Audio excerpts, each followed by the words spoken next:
ಒಂದು ದಿನ ಆತ ನನ್ನನ್ನು ನೋಡಿದ. ಆಮೇಲೆ ಏನಾಯಿತು ಗೊತ್ತಾ? ನಾನು ಹೇಳ್ತೀನಿ ಕೇಳಿ.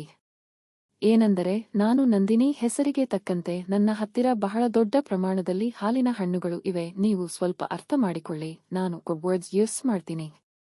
ನನ್ನದು ದೊಡ್ಡ ವಾಲಿಬಾಲ್ ಅಂಗಡಿ ಇದೆ, ಅದು ಕೂಡ ಸಂಪೂರ್ಣ ಗಾಳಿ ತುಂಬಿದ್ದು, ಮತ್ತು ಜಂಪ್ ಮಾಡುವಾಗ ನೀವು ನನ್ನ ನೋಡಿದರೆ ಯಾರೇ ಆದರೂ ಫಿದಾ ಆಗುತ್ತಾರೆ. ನೀವೇ ನೋಡಿ ನನಗೆ ಎಷ್ಟು ಜನ ಪ್ರಪೋಸ್ ಮಾಡಿದರೆ ಅಂತ ಗೊತ್ತಾ? ನಾನು ಹೈಸ್ಕೂಲಿನಲ್ಲಿ ಇದ್ದಾಗ ನನಗೆ 7 ಜನ ಪ್ರಪೋಸ್ ಮಾಡಿದ್ದಾರೆ. ಆದರೆ ನಾನು ಯಾರಿಗೂ ಅಕ್ಸೆಪ್ಟ್ ಮಾಡಲಿಲ್ಲ. ನಾ ಹೀಗೆಯೇ ಎಲ್ಲರ ಹಾಗೆ ಸೈನ್ಸ್ ಮಾಡಿದೆ. ಅಲ್ಲಿ ನನಗೆ ಒಂದು ಹುಡುಗ ತುಂಬಾ ಇಷ್ಟ ಆದ. ಏಕೆ ಗೊತ್ತಿಲ್ಲ, ಅವರೊಡನೆ ಮಾತನಾಡಬೇಕು ಅಂತ ತುಂಬಾ ಇಷ್ಟ ಇತ್ತು. ಆದರೆ ನಾನು ಹೆದರಿ ಸುಮ್ಮನೆ ಆಗಿಬಿಟ್ಟೆ. ಏನೋ ಗೊತ್ತಿಲ್ಲ, ಅವನು ಕೂಡ ನನ್ನನ್ನು ಕೆಲವು ಸಲ ನೋಡುವುದನ್ನು ನಾನು ಗಮನಿಸಿದ್ದೆ. ಆದರೆ ಏನೋ ಅವನು ಹೇಳಲಿಲ್ಲ. ಹೀಗೆ ಮುಗಿಸಿ ಎಂಜಿನಿಯರ್ ಮಾಡಲು ಬೆಂಗಳೂರಿಗೆ ಬಂದೆ. ಅಲ್ಲಿ ಅಂತೂ ನನ್ನ ಮೈಮಾಟ ನೋಡಿ ಎಷ್ಟು ಹುಡುಗರು ಸೋತು ಹೋಗಿದ್ದಾರೆ ಗೊತ್ತಿಲ್ಲ, ಲೆಕ್ಕವೇ ಇಲ್ಲ.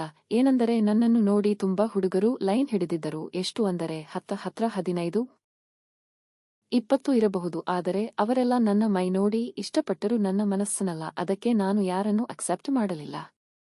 ಹೀಗೆ ಒಂದು ದಿನ ನಾನು ಜಾಗಿಂಗ್ ಹೋಗಿದ್ದೆ. ಅಲ್ಲಿ ನಾನು ಆ ಹುಡುಗನನ್ನು ನೋಡಿದೆ. ಅವನು ಕೂಡ ಅಲ್ಲೇ ಜಾಗಿಂಗ್ ಬರುತ್ತಿದ್ದ. ಇದು ನನಗೆ ಗೊತ್ತಾಗಿ ನಾನು ಕೂಡ ದಿನಾಲು ಜಾಗಿಂಗ್ ಮಾಡಲು ಹೊರಟೆ. ಅವನು ನನ್ನ ನೋಡದ ಹಾಗೆ ಹೋಗುತ್ತಿದ್ದ. ಏನೋ ಗೊತ್ತಿಲ್ಲ, ನಾನೇ ಮೊದಲು ಮಾತನಾಡಿಸಿ ಮತ್ತೊಮ್ಮೆ ನನ್ನ ಪರಿಚಯ ಮಾಡಿಕೊಳ್ಳುತ್ತೀನಿ ಅಂತ ಮುಂದಾದೆ. ಆವತ್ತು ಅಲ್ಲಿ ಯಾರೂ ಇರಲಿಲ್ಲ. ಸಮಯ 6:30 ಆಗಿತ್ತು.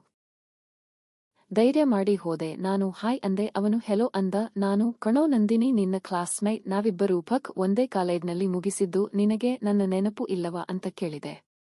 ಅವನು ಹೇಳಿದ ಮಾತು ಕೇಳಿ. ಏನೆಂದರೆ ಅವನು ಹೇಳಿದ, ನನ್ನ ಜೀವನದಲ್ಲಿ ನೀನು ಮರೆಯಲಾಗದ ಹುಡುಗಿ. ನಿನಗೆ ಗೊತ್ತಾ ನಾನು ಜಾಗಿಂಗ್ ಬರೋದು ನೀನು ಬರುತ್ತೀಯಾ ಅಂತ. ಹೀಗೆ ಒಂದು ದಿನ ಬಂದಿದ್ದೆ, ನಿನ್ನ ನೋಡಿ ದಿನಾಲು ಬರ್ತಾ ಇದ್ದೀನಿ ಗೊತ್ತಾ ಅಂದಾಗ ನನಗೆ ಶಾಕ್ ಆಯ್ತು. ಏನು ಹೇಳಲು ನನಗೆ ತೋಚದೆ ಅವನನ್ನು ಅಪ್ಪಿಕೊಂಡೆ. ಅವನ ಮತ್ತು ನನ್ನ ಇಬ್ಬರ ಕಣ್ಣಿನಲ್ಲಿ ನೀರು ತುಂಬಿ ಬಂದವು. ಅದಾದ ನಂತರ ನಾನು ಅವನ ಜೊತೆ ಕೂತು ಮಾತನಾಡಿ 8 ಮನೆಗೆ ಹೋದೆ. ಇದಾದ ಬಳಿಕ ನಾವು ಆಗಾಗ ಅಲ್ಲಲ್ಲಿ ಸುತ್ತಾಡಿದ್ದು ತುಂಬಾ ಜಗತ್ತಿಗೆ ಗೊತ್ತು. ನಾವಿಬ್ಬರೂ ಹೀಗೆ ಕಾಲ ಕಳೆಯಲು ಅವಕಾಶ ಸಿಕ್ಕಿತು. ಅದು ನನ್ನ ಪುಣ್ಯ. ನೀವು ಗಮನಿಸಬೇಕು, ನಾನು ಆ ಹುಡುಗ ಯಾರು ಅಂತ ಇನ್ನೂ ಹೇಳಿಲ್ಲ ಅಲ್ವಾ? ಅವನು ನನ್ನ ಮನಸ್ಸು ಕದ್ದ ಚೋರ, ಚಿತ್ತಚೋರ, ನನ್ನ ಬಂಗಾರ, ನನ್ನ ಮುದ್ದು. ಅವನೇ ನನ್ನ ಎಲ್ಲ, ಅವನೇ ನನ್ನ ರಾಜ್ಕುಮಾರ್. ಅವನ ಹೆಸರು ರಾಜ್ಕುಮಾರ್. ಎಲ್ಲರೂ ಅವನನ್ನು ರಾಜ್ ಅಂತ ಕರೆಯುತ್ತಾರೆ. ನಾನು ನಿಮ್ಮಲ್ಲಿ ಕ್ಷಮೆ ಕೇಳಬೇಕು, ಏಕೆಂದರೆ ನಾನು ತುಂಬಾ ದೊಡ್ಡ ವಿಡಿಯೋ ಮಾಡಲು ಪ್ರಯತ್ನಿಸುತ್ತೇನೆ. ಈಗ ನಾನು ಒಂದು ಪ್ಲೇಲಿಸ್ಟ್ ಮಾಡಿ ಅದರಲ್ಲಿ ಎಲ್ಲಾ ಮುಂದಿನ ಭಾಗಗಳನ್ನು ಹಾಕುತ್ತೇನೆ. ಮುಂದಿನ ಭಾಗಗಳು ತುಂಬಾ ಕುತೂಹಲದಿಂದ ಇವೆ.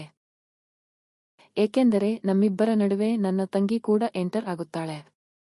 ಅವಳನ್ನು ಸುಮ್ಮನಾಗಿಸಲು ನಾವಿಬ್ಬರು ಮಾಡಿದ ಒಂದು ಉಪಾಯದ ಬಗ್ಗೆ ಹೇಳಿದ್ದೀನಿ. ದಯವಿಟ್ಟು ನೋಡಿ ಮತ್ತು ಇನ್ನಷ್ಟು ಹೆಚ್ಚಿನ ವಿಡಿಯೋಗಾಗಿ ನನ್ನ ಚಾನೆಲ್ ಸಬ್ಸ್ಕ್ರೈಬ್ ಮಾಡಿ ಪ್ರೋತ್ಸಾಹ ನೀಡಿ. ಹಾಗೆಯೇ ಮುಂದಿನ ಭಾಗ ಬೇಕೆಂದರೆ ಈಗಲೇ ಲೈಕ್ ಮಾಡಿ ಮತ್ತು ಕಾಮೆಂಟ್ ಮಾಡಿ.